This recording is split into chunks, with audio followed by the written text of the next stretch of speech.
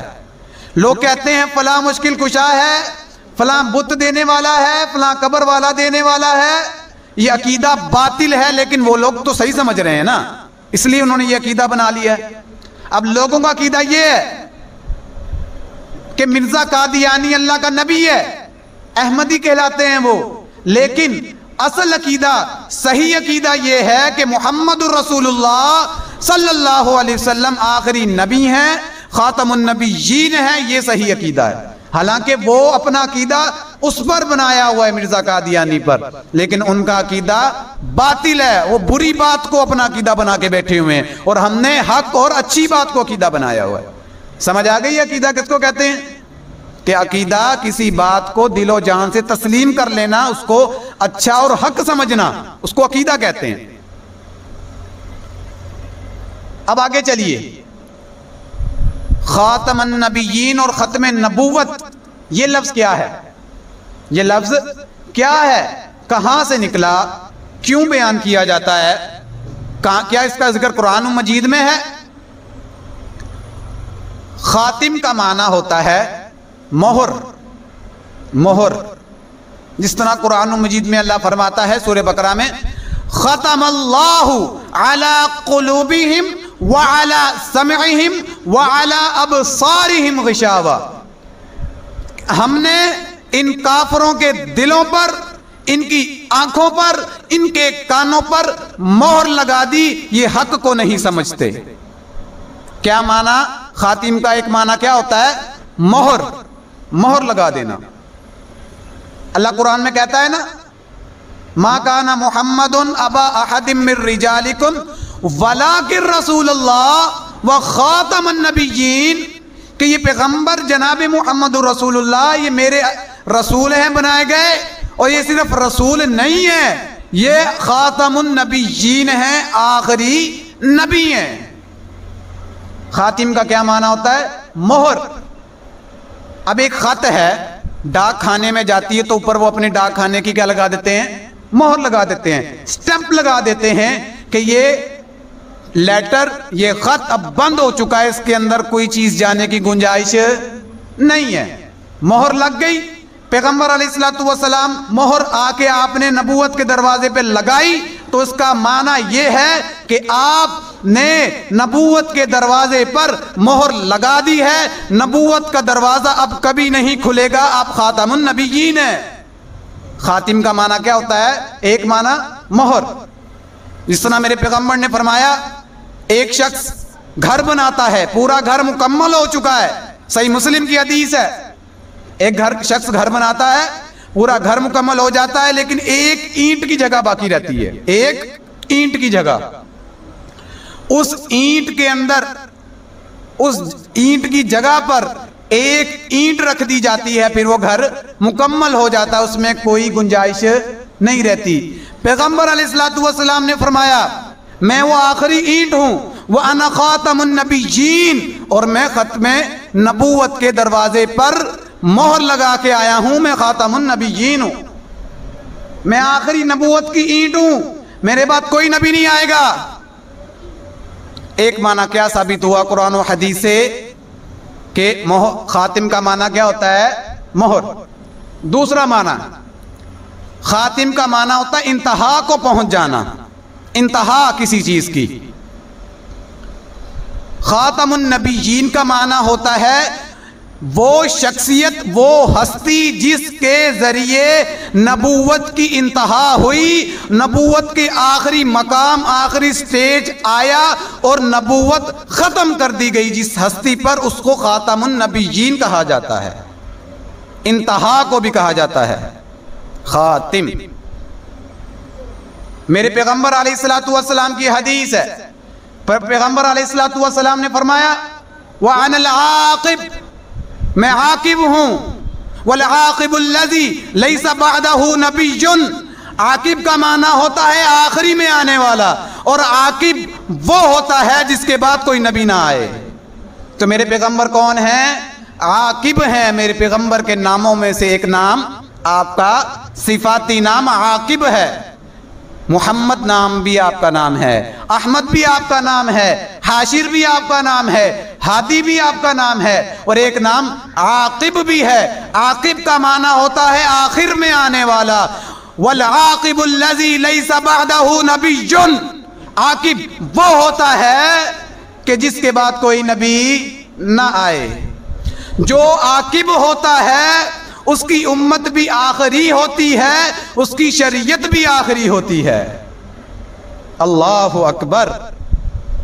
پیغمبر علیہ الصلوۃ والسلام نے فرمایا، صحیح مسلم کی حدیث ہے، ارسلت الی خلق کافہ، کہ میں محمد صلی اللہ علیہ وآلہ وسلم تمام مخلوقات کی طرف نبی بنا کر بھیجا گیا ہوں، میں آخری نبی ہوں۔ وَخُتِمَ بِيَ النَّبِيُّونَ، میں نبیوں کو ختم کر کے آیا ہوں، مجھ پر ختم نبوت کا تاج پہنایا گیا ہے، میں خاتم النبیین ہوں، مجھ پر نبیوں کا سلسلہ ختم کر دیا گیا ہے۔ اللہ اکبر۔ میرے پیغمبر کوئی بستی یا کسی شہر یا کسی علاقے کے نبی نہیں تھے۔ میرے پیغمبر علیہ الصلوۃ والسلام نے فرمایا ارسلت الی خلق کافہ، میں تمام مخلوقات پر، زمین و آسمان کی، چند پرند پر، خشکی تری، شہر ہو، پہاڑ ہوں، ہر جگہ جتنی مخلوقات رہتی ہے، ہر جگہ پر، ہر علاقے پر، ہر ملک پر نبی بنا کر بھیجا گیا ہوں۔ ایک پنجابی شاعر نے کیا خوب ترجمہ کیا، کوئی بستی تے شہراں دا نبی، میرا پاک نبی دو جہاں دا نبی۔ سبحان اللہ۔ موسیٰ علیہ السلام آئے، ہارون علیہ السلام آئے، شعیب علیہ السلام آئے، یہ تینوں ایک ہی وقت میں آئے ہیں۔ شعیب علیہ السلام فلاں ملک کے نبی ہیں، ہارون علیہ السلام، موسیٰ علیہ السلام ایک علاقے کے نبی ہیں، لیکن میرے پیغمبر نے فرمایا میں واحد ایسا نبی ہوں جس کو یہ فضیلت حاصل ہوئی ہے کہ میں کسی بستی اور کسی شہر اور علاقے کا نبی نہیں ہوں، میں کائنات کے اندر تمام جہانوں کا نبی بنا کے بھیجا گیا ہوں۔ کیا شان ہے میرے پیغمبر کی، میں پیغمبر علیہ الصلوۃ والسلام کی اس شان پر قربان جاؤں۔ میرے پیغمبر کی یہ شان ہے کہ میرے پیغمبر تمام جہانوں کے نبی بن کے آئے۔ اب مجھے یہ بتائیں، یہ فیصلہ ہو چکا کہ جو نبی آخری ہوتا ہے اس کی امت بھی آخری ہوتی ہے، اس کی شریعت بھی آخری ہوتی ہے، تو اس کے بعد کوئی نبی آنے کی گنجائش رہی نہیں رہی۔ میرے پیغمبر نے فرمایا تھا لَوْ كَانَ نَبِيٌّ بَعْدِي لَكَانَ عُمَرُ بْنُ الْخَطَّابِ، اگر میرے بعد کوئی نبی ہوتا تو وہ عمر بن خطاب ہوتے۔ اگر میرے بعد کوئی نبی ہوتا، بتا رہے ہیں اگر ہوتا، مگر کیا فرمایا لا نبی بعدی، پر میرے بعد کوئی نبی ہے ہی نہیں۔ جب عمر بن خطاب جیسے عظیم انسان کو نبوت نہیں مل سکی، مرزا قادیانی جیسے بے ایمان اور کانے کو کیسے نبوت مل سکتی ہے؟ کیا ثابت ہوا کہ میرے پیغمبر کے بعد کوئی بھی نبی نہیں آئے گا۔ میرے پیغمبر نے فرمایا تھا لوگوں سن لو انہو سیکون ثلاثون کذابون، قرب قیامت میری امت کے اندر باہر سے نہیں، میری امت کے اندر 30 لوگ آئیں گے، 30 ایسے کذاب اور 30 ایسے بدبخت آئیں گے جو نبوت کا دعویٰ کریں گے، 30 ایسے بے ایمان آئیں گے جو نبوت کا دعویٰ کریں گے۔ ہر ایک کا دعویٰ یہ ہوگا کہ میں نبی ہوں، میں پیغمبر ہوں، پر کیا فرمایا لا نبی بعدی، میرے بعد کوئی نبی نہیں ہے، وَأَنَا خَاتَمُ النَّبِيِّينَ، میں آخری نبی بنا کر بھیجا گیا ہوں۔ پیغمبر علیہ السلام نے پہلے ہمیں اشارہ دے دیا، واضح طور پہ بتا دیا، میرے بعد 30 بے ایمان آئیں گے، امت کے لوگوں ان پر ایمان نہ لانا، ان کی بات کی تصدیق نہ کرنا، ان کی باتوں کو نہ سننا، کیوں؟ میں آخری نبی بنا کر بھیجا گیا ہوں، یہ تمہارے ایمان کا مسئلہ ہے۔ کیا خوب فرمایا امام ابو حنیفہ رحمہ اللہ تعالی نے۔ اللہ جا امام ابو حنیفہ رحمہ اللہ سوئے ہوئے ہیں، آرام فرما رہے ہیں، اللہ امام ابو حنیفہ رحمہ اللہ تعالی کی قبر پر کروڑ ہاں رحمتوں کا نزول فرما۔ آپ نے کیا خوبصورت بات فرمائی، کہنے لگے کہ جو شخص جھوٹے نبوت کے دعوے دار سے، جھوٹے نبی سے دلیل بھی مانگے کہ بتا تیرے پاس کیا دلیل ہے کہ تو نبی ہے، یہ دلیل مانگنے والا بھی اسلام سے خارج ہے، یہ دلیل مانگنے والا بھی اسلام سے خارج ہے۔ کیا تیرا ایمان نہیں کہ پیغمبر آخری نبی ہیں؟ کیا تیرا عقیدہ نہیں کہ پیغمبر خاتم النبیین ہے؟ اگر تجھے شک ہے تو جا دلیلیں مانگتا پھر۔ ہمیں کوئی دلیل نہیں سننی، ہمیں کوئی فلسفے نہیں سننے، ہمیں کوئی حکمرانوں کی، سیاستدانوں کی، مولویوں کی، مفتیوں کی باتیں نہیں سننی، ہم نے سننی ہے رب کے قرآن کی بات سننی ہے، مصطفیٰ کے فرمان کی بات سننی ہے۔ ہم نے جب پیغمبر کے قرآن کو پڑھا، پیغمبر کی حدیث کو پڑھا، ہمیں ایک ہی بات پتا چلی کہ پیغمبر آخری نبی ہے، ختم نبوت کے چوکیدار ہم ہیں، اور پیغمبر علیہ السلام کی ختم نبوت کی چوکیداری جب تک ہمارے سانسیں چل رہی ہیں کرتے رہیں گے، اس پر جانیں لٹاتے رہیں گے۔ جو شخص پیغمبر علیہ السلام کی ختم نبوت پر شک کرتا ہے، پیغمبر علیہ السلام کو آخری نبی نہیں مانتا، وہ کافر نہیں، وہ مرتد اور زندیق ہے۔ ایسے شخص کو اسلامی حکومت کو قتل کر دینا چاہیے۔ ابو بکر صدیق نے کیا کیا تھا مسیلمہ کذاب کے ساتھ؟ اس نے نبوت کا دعویٰ کیا تھا، تو ابو بکر صدیق نے اس کو سمجھایا نہیں۔ ابو بکر صدیق رضی اللہ تعالی عنہ نے صحابہ کے لشکر بھیج کر اس مسیلمہ کذاب کو قتل کروا دیا، اس کی قوم کو قتل کروا دیا۔ حکم ہے کہ جب تم کافروں کے ساتھ جنگ کرو، یہودی، عیسائی اور دوسرے کافروں کے ساتھ، تو ان کی فصلوں کا خیال رکھو، ان کے بچوں کا خیال رکھو، ان کی بیویوں کا، ان کی عورتوں کا خیال رکھو، ان کو کچھ نہ کہو، بس نوجوانوں کے ساتھ لڑو، بوڑھوں کو بھی کچھ نہ کہو۔ لیکن جب مسیلمہ کذاب کی باری آئی، ابو بکر صدیق رضی اللہ تعالیٰ نے فرمایا ان کی فصلیں بھی جلا دو، ان کے بچوں کو بھی قتل کر دو، ان کی عورتوں کی بھی قتل کر دو، اور ان کے بوڑھوں کو اور ان کے نوجوانوں کو اور مسیلمہ کذاب کو قتل کر دو۔ ان کا وجود زمین پر برداشت نہیں کرنا ہم نے۔ کیوں؟ یہ عام کافر نہیں ہے، یہ مرتد ہیں، یہ زندیق ہیں۔ اسلامی حکومت کو چاہیے ایسے ملعون اور زندیق احمدیوں، قادیانیوں کو قتل کر دینا چاہیے، اور کسی عام مسلمان نے یہ کام نہیں کرنا۔ یہ ہماری ذمہ داری نہیں ہے، یہ ہماری ذمہ داری نہیں ہے کہ آج کا بندہ کھڑا ہو جی میں نے فلاں کو مارنا ہے۔ نہیں، میرے پیغمبر نے سے منع کیا ہے، وَأُولُو الْأَمْرِ مِنْكُمْ، تم اپنے امیر کے حکم کے تابع ہو۔ یہ کام ریاست کا کام ہے، عام بندے کا کام نہیں۔ اگر یہ عام بندے کا کام ہو، یہ تو فطرہ کھڑا ہو جائے گا، وہ اس کو قتل کر رہا ہے، وہ اس کو قتل کر رہا ہے۔ نہیں، بات سمجھیں، میرے کہنے کا یہ مقصد نہیں ہے کہ ہر بندہ جا کے مرتد کو قتل کر دے، مرتد کے اوپر FIR کٹوائے، مرتد کے بارے میں حکومت کو اطلاع دے، حکومت کا کام ہے اس کو سزا دے، اس کو قتل کرے۔ ابو بکر صدیق نے اس کا وجود زمین پہ برداشت نہیں کیا، نہ ان کی عورتوں کا، نہ ان کے بچوں کا۔ کیوں؟ وہ لوگ مرتد تھے، وہ عام کافر نہیں تھے۔ ہم نہ قادیانیوں کے بھائی ہیں، نہ ان سے کوئی ہمدردی رکھتے ہیں۔ ہماری محبت، ہمارا پیار، ہماری یاری، ہمارا احترام اسی کے ساتھ ہے جو ختم نبوت کا چوکیدار ہے، جو ختم نبوت کو ماننے والا ہے، جو پیغمبر علیہ السلام کو خاتم النبیین مانتا ہے۔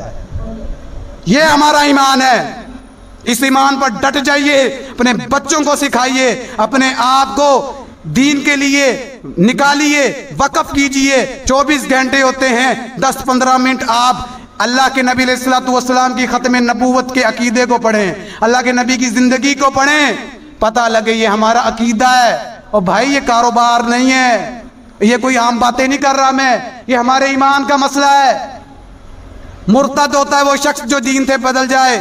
پیغمبر کا فتویٰ ہے من بدل دینا فاقتلوہ, جو دین کو بدل دے اس کو قتل کر دو.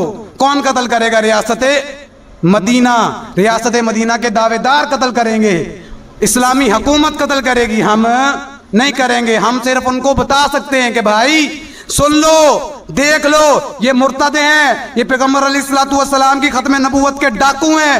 ہمارا صرف کام ہے کہ ڈومینیٹ کرنا, بتانا ان کو کہ یہ شخص بے ایمان ہے اور یہ ایماندار ہے. ہم کسی کو بے ایمان اور کافر نہیں بناتے, ہم صرف بتاتے ہیں. ہمارا کام بنانا نہیں ہے, ہمارا کام علماء کا کام بتانا ہے. بتاتے ہم کہاں سے ہیں؟ رب کے قرآن سے بتاتے ہیں, مصطفیٰ کی حدیث سے بتاتے ہیں. اللہ سے دعا ہے اللہ ہمیں ختم نبوت کا چوکیدار بنائے, اللہ ہمیں دین کو سمجھنے والا بنائے. اللہ رب العزت ہمارے دلوں میں پیغمبر علیہ السلام کی اور اصحاب محمد کی, وہ آل محمد کی محبت پیدا فرمائے. اللہ ہمارا ایمان اور سلامتی کے ساتھ خاتمہ فرمائے. آمین. وآخر دعوانا الحمدللہ رب العالمین.